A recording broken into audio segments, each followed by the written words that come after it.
Welcome to the Enjoy a Cancer-Free Life podcast with Dr. Ted Koren, best-selling author of Cancer is Natural, So is the Cure. More than care for patients, Dr. Koren transforms lives. He teaches people an all-natural way to heal from and address the causes of cancer using the tools we all have within ourselves. On the podcast, Dr. Koren interviews other thought leaders in natural healing who share insights and information to help you live longer and better. Okay, everybody, welcome. I'd like to introduce you to one of my favorite people, Dr. Richard Barwell, who has been a leader, a scientist, an innovator, and a fighter. I've known Dr. Barwell for many years, and it's been an absolute pleasure to work with him. He and I have just about discussed nearly anything when it comes to healthcare. But the most important thing is his discoveries and inventions and his teachings, which are not known to as many people as we'd like it to be known. So, Dr. Barwell, welcome, and tell us how you got this way. What's your background in education? Well, I got into chiropractic because of an injury in sports and went and saw a chiropractor in my town, Dr. Gordon Potter. I mean, in Canada, they'll probably know who that name is, but he started the Saskatoon experience with Kirkcaldy Willis many years ago, somewhere down the road. But so I went to get some care from him and decided that I wanted to be a chiropractor and went to Canadian Memorial Chiropractic College in Toronto when they were still teaching chiropractic with the likes of Homewood and others. So graduated, went back to practice in my hometown in British Columbia.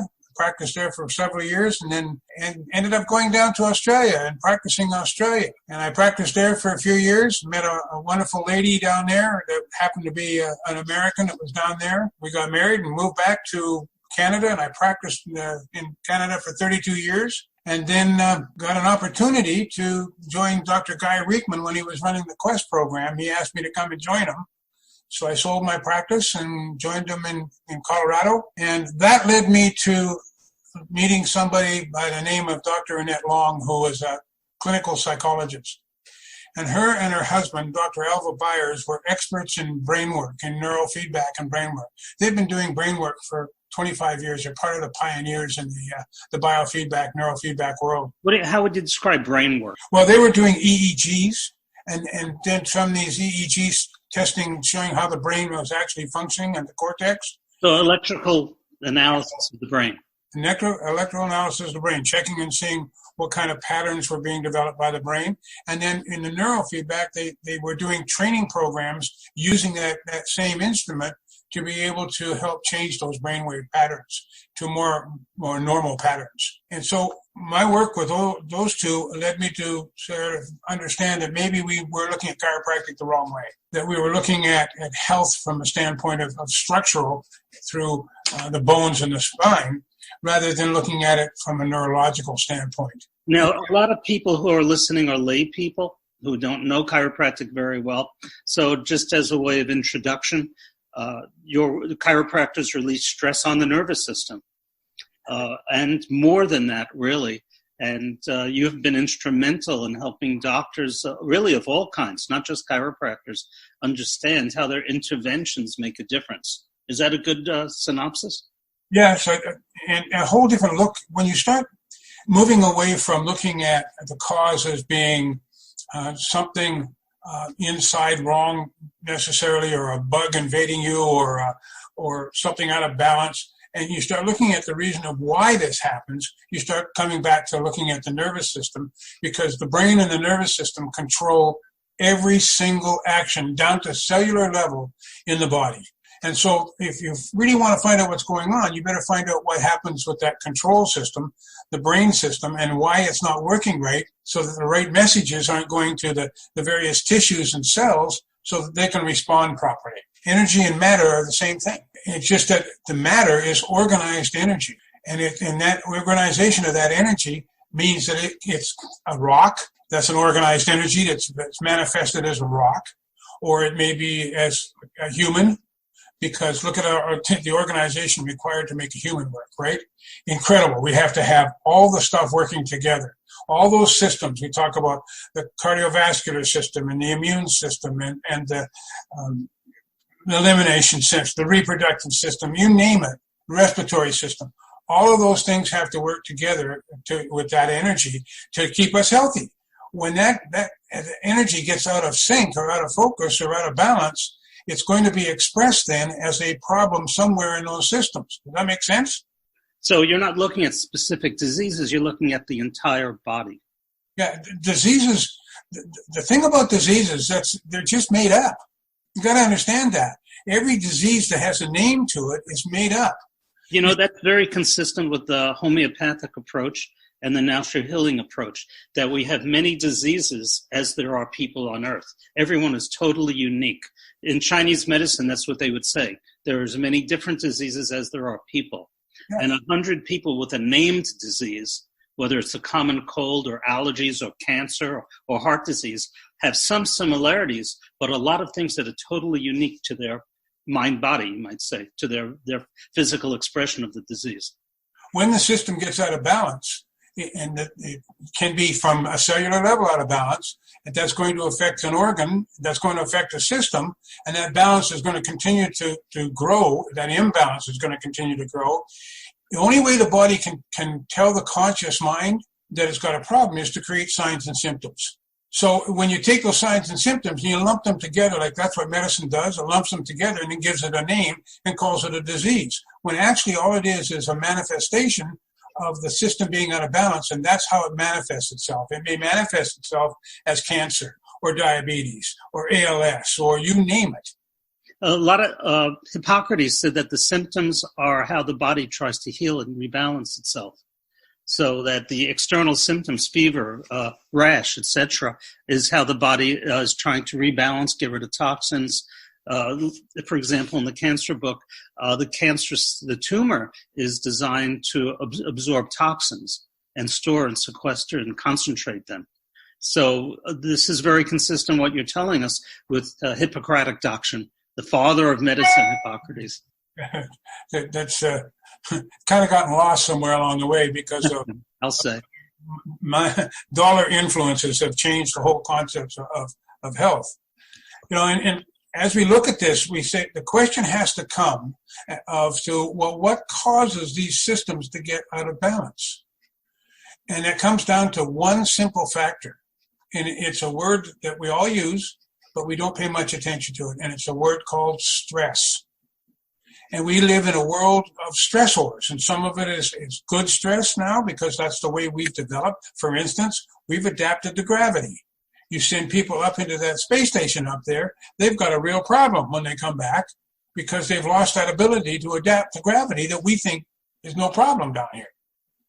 So there's stressors that we live within our limits. But what happens is when those stressors start to push our limits of adaptability in our body, of our ability to adapt to those stressors, that's what causes the systems to break down to begin with. And matter of fact, you know, you take a look at the medical research that says this. Medical research says 95% of all diseases and illnesses, get that, 95% of all diseases and illnesses are caused by stress. Well, wait a minute, hold on a second. That means what we need to address, that interface between stress and our system, rather than adding a drug or doing surgery where you remove something. Does that, you get where I'm going with this? Oh, absolutely. You're looking at a whole body approach, a whole systems approach, not looking at the parts. Does adding a chemical cause more stress? Yeah, it unbalances the system even more. Now, there are moments in this when life is in crisis and failing, that you have to do something more drastic to preserve it, but that's not the long-term goal of health and being able to adapt to our environments. Well, this is very consistent with Joseph Issel's, an MD I quote, who cured thousands of people who had terminal cancer and were told to go home and die. And he said, the tumor is a symptom. What you want to do is get to the cause. Why is the body malfunctioning? What is causing the body to create tumors? And stress can actually close a person down, not let them detox. Because when you're in a fight or flight state, you're closed up. So this is, I think, very consistent with what we would call detoxification, as well as, well, you have feedback on this, don't you? You have an instrument that creates feedback for people? Yeah, we have an instrument. When I did all this work and started looking into this, I said, well, what do we have out there that we can test for stress? Well, when you say stress test, everybody thinks of getting hooked up to that cardiovascular system where you get you running and they try to kill your heart to see if you got a problem or not. It's really a dumb test, tell you honestly. So I said, there's got to be a better way of doing this. There has to be a way we have to be able to look at actual brain function from the top level of the brain, the cortex of the brain where we store all of our memories. It makes us. We'd be able to take a look at what stress does, and that's what we did. I worked with a company out of Canada, and we designed this program called the Stress Evaluation Test. The instrument's called the Neuro Infinity that I developed with these guys, and it's incredible. It's a 15-minute test where you hook people up. It's very simple in 15 minutes, and it runs them through 3 different types of stressors and recoveries to see how you're adapting to cognitive issues where you have to think under pressure, whether you recover from that, emotional issues. Gee, you think anybody has any emotional challenges these days? Oh my gosh. So it sounds a lot like resilience. You're testing people for their ability to be resilient, to be strong, to be balanced. You're really evaluating people for their resilience, their ability to adapt, to their ability to deal with their internal environment and also to adapt to their external environment. Absolutely. And specifically, we can tell whether it's physical, mental, or with chemicals, not so much, but we can tell with cognitive challenges and emotional challenges too. So we can specifically look and see how the brain is responding to those and whether they develop in normal patterns or abnormal patterns. And you've seen this. We've done this in a bunch at your lectures where we hook people up and have you give them an adjustment and watch the changes in brain function with the work that you do with the adjustment. And that was the biggest shift in my head, was understanding that what I've been doing all my life as a chiropractor in practice wasn't just correcting a vertebral alignment. It was about changing that internal energy within that central nervous system so it adapted to stressors better. Well, your work is invaluable to people. It really shifts them into understanding what they're really doing, what they really need to do. And your instrument, now I assume it's not for the lay people to purchase your instrument, no. But do you have lists of doctors who are using it where they can go? And if people are interested, can they contact you? They can contact, the best person to contact would be Dee Dee Van Riper. She handles a lot of the information. Otherwise, I get so tied up that I can't do anything. So it's DEDE at Neuro Infinity. All one word, Neuro Infinity. And that's with an I on the end, not a Y. If you put a Y on the end, you'll go to some other place. So an I on the end.com. And Dee Dee will be able to respond with whether or not we have someone in your area that is using the instrument. But it's basic stuff, and it's where the whole health profession is moving that direction. Well, when you contacted me, originally it was right after I discovered KST. And I don't know how you did that, but you had asked me, is it okay if we come to a seminar and evaluate your work? I thought that was absolutely thrilling because I want more objective evaluation, and your findings really impressed me. And I felt good because it showed that we were making really positive changes in the nervous system. Yeah, that's the one thing that I have to say. I respect you. There's other people with other techniques that are afraid to have me come and do it. It's like, and my question is, but what you're doing, is it working? I said, yeah, it works. It gets great results. So why do you think it won't show great results? Quit being so afraid of what you're doing. And we saw incredible things in your office. Sometime we'll talk about that when we get a chance to, just about our history together and what we've seen together, because we've traveled a long way together, you and I. Yes, our circles have intersected many times. One of the things I've been pleased always to work with you about is how really courageous you are to tell people, look, this is working, this is not working. We have to look at things in a new way. And as the politics gets involved, a lot of people are afraid to do something new.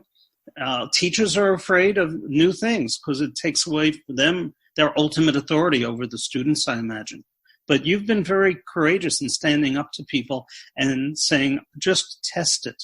You're not being threatening, I don't think. It's just a matter of test it. Let's see. Let's evaluate. And I think that's one of your strong points. For every one of those people that test it and they see it works, I had one person who's been teaching an approach in chiropractic for 20 plus years, or more like 30 years of it. And finally, we tested it live time, and his response basically, when we saw it, how powerful his technique and approach was. And he said, "Phew, it's good to know what I've been teaching for 20 years is real." That's the bottom line, Absolutely. And you have feedback you give to patients, or there are instruments as part of your package that helps patients work on themselves in a sense? Yeah, they learn how to retrain the brain into proper function by playing a game. And when they play the game and then they start to win the game, it sets up a new wiring in the brain, and the brain changes itself completely. And this happens for all ages. So it's possible to change brain patterns even down the road when it's been there for a while. And when you change the brain patterns, you change the outcome. All of a sudden, those signs and symptoms start to disappear because the system's starting to work in harmony. So doctors who use your equipment, they don't relate it to any particular disease or condition. They look at it as whole body function and a way of evaluating, I guess, whether their work is sufficient or they need to do other things. Is that a good assessment? Yeah, absolutely. It's not about treatment of disease, not about treatment at all. All that we're talking about is how do you improve central nervous system function? Because if everything comes from a disruption in the central nervous system, then the goal is to bring it back into balance. It's not treating anything, it's just improving brain function. What kind of, can you tell us any stories or testimonials or cases that come to mind right away? There's just so many that happen. The one thing that really changed my mind about who I was and what I was doing in a chiropractor was a young girl that was brought actually her mother came in to see me for care and brought her daughter with her 2-year-old daughter, who was what they call catatonic. And that was basically this child, from the time it was born, never responded to anything. You put her into a position, she'd stay in that position. There was never a moment of recognition. All she did was basically eat and poop. That was it. How old was this child? 2 years old. 2 years old. Parents had taken her everywhere, and they said they didn't expect her to live very long. They said there's obviously been some damage, and that they didn't see anything that they could do. So while I was taking care of the mother, I have to tell you, my whole attention was on that baby lying on the floor, that 2-year-old. And so I said, may I look at her? And they said, certainly. So I took a look at her, and I noticed that her head was not shaped right. It didn't look right. So I put my hands on her head, and I just did some what we call cranial molding. Very light pressure, just very light pressure. And that was fine. They brought her in the next time the mother came in, did the same thing. The third time they brought the child in, I put my hands on her head, and she went, Well, we didn't know if it was passing gas or what it was, but the mother and I both sort of looked at one another and were like, what was that? The next time she came in, same story. By the fourth or fifth time that she came in, when she saw me, she went, Now remember, this child had never had a moment of recognition of anything, nothing. Can you imagine being that parent? Yeah, well, I've worked on children that are autistic, that have brain damage, and it's really heartbreaking. But if the child makes the slightest movement that couldn't, if they keep eye contact for a split second where they weren't, parents are overjoyed. Yes. A whole new world is opening up.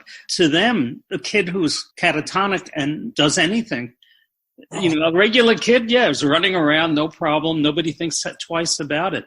But the parents are so sensitive to every little improvement.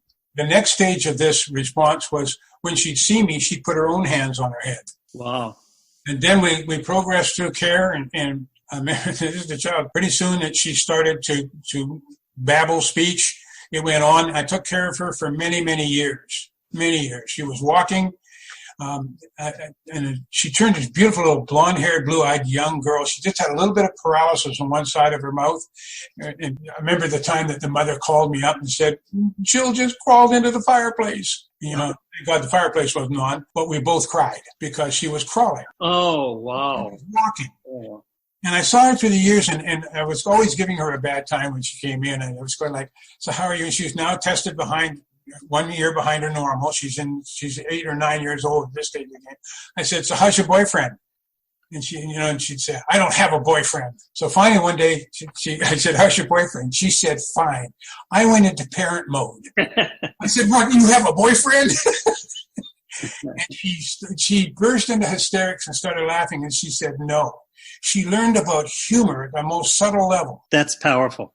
And I cried. Now, when a person because this book is on cancer, it could be on any chronic illness. It's really a book on philosophy that I'm just highlighting cancer or chronic illness. And anyone who has any chronic illness, when they get their stress released, when the stressors are released, when they can handle stress better, they improve. I mean, it's that simple because the entire body is working better, energies are flowing, and the physiology is improved. So let me talk about stress and cancer here for a moment and tie this together. Here's what we know about stress, and we're learning more and more about the brain function and how it responds to stress every day. We know that the area of the brain called the prefrontal cortex, which is up in here, which makes humans humans. It's the master control system of the body. It's like the conductor of the brain. And it's very, very sensitive to stress. And even a small amount of stress can throw the conductor out of rhythm. Well, if you have an orchestra and your conductor's out of rhythm, you got a mess. So the prefrontal cortex is very sensitive to this. When that goes out of rhythm, the rest of the systems start to go out of rhythm. One of the areas that's directly involved with this is the immune system that depends tremendously upon the brain working right to get its information and its immune responses correct. If this goes out of whack, the inflammatory response, which is the key area of healing, gets out of whack, and that's when we start into problems. And when we look at this brain injuries or brain dysfunction, however you want to look at it, whether it's stress-based or whether it's a direct trauma stress-based, it's the same thing that happens over time. And one of the things that happens is that the cytokines and the interleukins, we hear about all of these things with what's going on out there right now with this situation we're in. We hear about cytokine storm. These are fancy words. But what they are controllers of the stem cells, the basic baby cells of the immune system, and how they develop. And when stress gets out of whack, the baby cells from Th1 and Th2, that are major immune system stem cells, gets out of whack. And you get a reduction of Th1 and an increase of Th2. Well, here's what happens. When you get too much Th2 immune cells developed, you develop multiple sensitivities. That's overall sensitivity to everything. And that's why we see people that can't be around peanuts. I mean, how crazy is this? So you're talking about allergies and autoimmune diseases. Oh, yeah, absolutely. That's hypersensitivities. Too much Th2 going on because of the stress and imbalanced immune system via the nervous system. The other part of this is the Th1. That's what we call cellular immunity, okay? Humoral immunity. Cellular immunity, the ability of the individual cell to keep its system working right so that it's healthy and strong and can resist being invaded. Well, if you get a reduction of this, that means your cells can't defend themselves and become sick. But when a cell reproduces, does it reproduce a sick cell or a healthy cell when it's sick? I guess it depends on what it's like, what the environment is, no? If the cell is sick and doesn't have the information to reproduce in healthy cells, it's going to reproduce unhealthy cells. Right. It's going to reproduce unhealthy cells. And that's what we call cancer. That's what we call cancer. So it's a matter of rejuvenation. The stem cells producing healthy new cells, rejuvenating the body, bringing back youth, you could say. And so that you bring that back into balance, and that's the only way, really, that you're going to really make a difference in all of this. Now, when this thing gets so far out of control, you've got this massive invasion going on in there, it's very difficult to get the system back into balance. And that's why they do these drastic things like surgery and radiation. My gosh.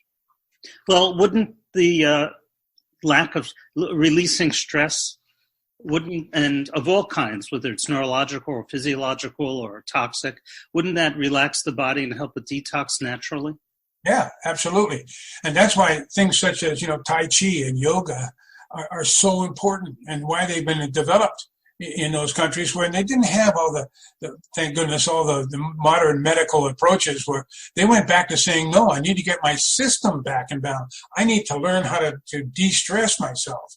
Right. And whereas chiropractors will give adjustments, acupuncturists will give needles to rebalance their meridians.